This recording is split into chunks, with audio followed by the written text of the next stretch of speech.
فرمایا میرے صحابہ جو لوگ ابو بکر کو جنہوں نے نہیں دیکھا ہوگا، جنہوں نے عمر کو نہیں دیکھا ہوگا، جنہوں نے عثمان ذی نورین کی زیارت نہیں کی ہوگی، جنہوں نے شیر خدا علی مرتضیٰ کو نہیں دیکھا ہوگا رضی اللہ تعالی اجمعین نے، جنہوں نے خالد بن ولید کی شجاعت نہیں دیکھی ہوگی، جنہوں نے ابو عبیدہ بن جراح کو نہیں دیکھا ہوگا، حدیث کا مفہوم فرمایا میرے صحابہ جنہوں نے محمد رسول اللہ کو مجھ کو نہیں دیکھا ہوگا، لیکن جب میرے نام پہ عزت کی بات آ جائے گی تو میرے لیے اپنی جان دے دیا کریں گے وہ لوگ، وہ سب سے افضل ترین مسلمان۔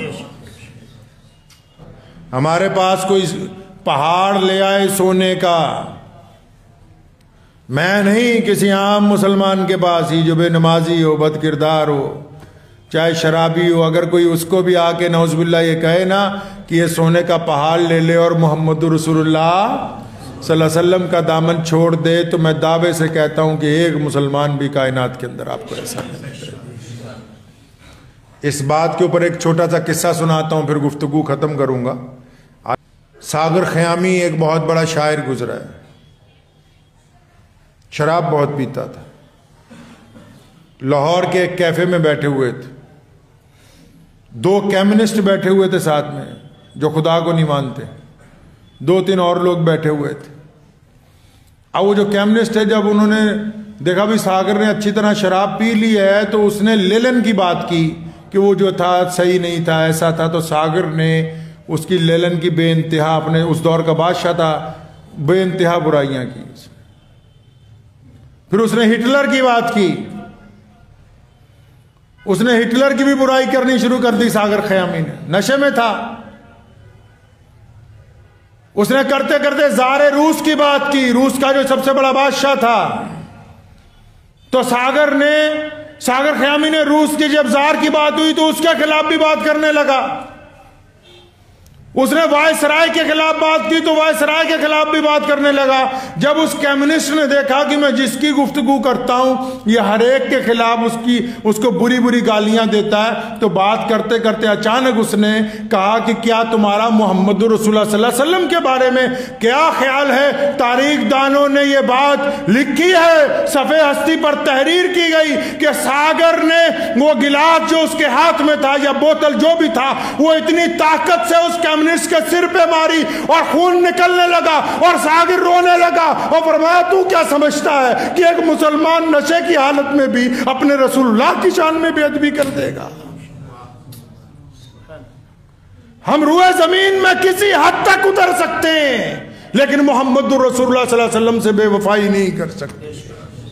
ہماری جان، ہمارا مال، ہماری عزتیں، ہماری مسجدیں، یہ بیت اللہ، یہ قرآن، یہ تب تک ہے جب تک محمد رسول اللہ خاتم النبیین۔ سیدنا بلال رضی اللہ عنہ نے کیا نا، بیت اللہ کی چھت پر جب چڑھے رسول اللہ نے کہا اذان دو، فرمایا میں نے سوچا کعبہ کدھر گیا، پھر جہاں سونے رسول بیت اللہ میں کھڑے اس طرف منہ کر کے اذان دی اور مسلمانوں کو بتایا کہ کعبے کا اگر کوئی کعبہ ہے تو وہ محمد رسول اللہ ہے۔ نعرہ تکبیر!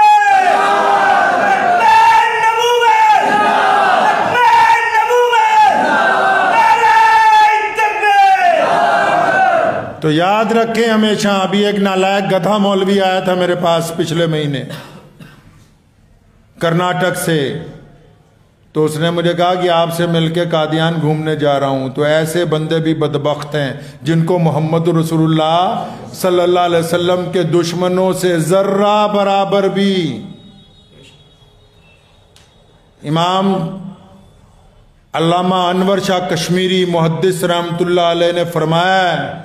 کہ گلی کا کتا بھی ہم سے بہتر ہے، اگر ہم محمد رسول اللہ صلی اللہ علیہ وسلم کے تاج ختم نبوت کی حفاظت نہ کر سکے تو گلی کا کتا بھی ہم سے بہتر ہے۔ اور اگر کسی کے دل میں نعوذ باللہ یہ خیال آ جائے کہ شاید بات کر لیں، ان کی بھی سن لیں، تو وہ بھی ایمان سے خارج ہے۔ امام ابو حنیفہ کو پوچھا تھا شیطان نے کہ اللہ کو کتنی دلیلیں، اللہ کو ایک ماننے کی 99 دلیلیں دی، اور پھر اس نے پوچھا تم کس دلیل سے اللہ کو ایک مانتے ہو؟ فرمایا میں بنا دلیل کے اپنے رب کو اپنا رب مانتا ہوں، اور قادیانیت کے خلاف 1,00,000 دلائل موجود ہیں، لیکن یاد رکھو ہر ایک مسلمان بنا دلیل کے اپنے رسول کو اپنا رسول مانتا ہے، ہمیں کسی دلیل کی ضرورت نہیں۔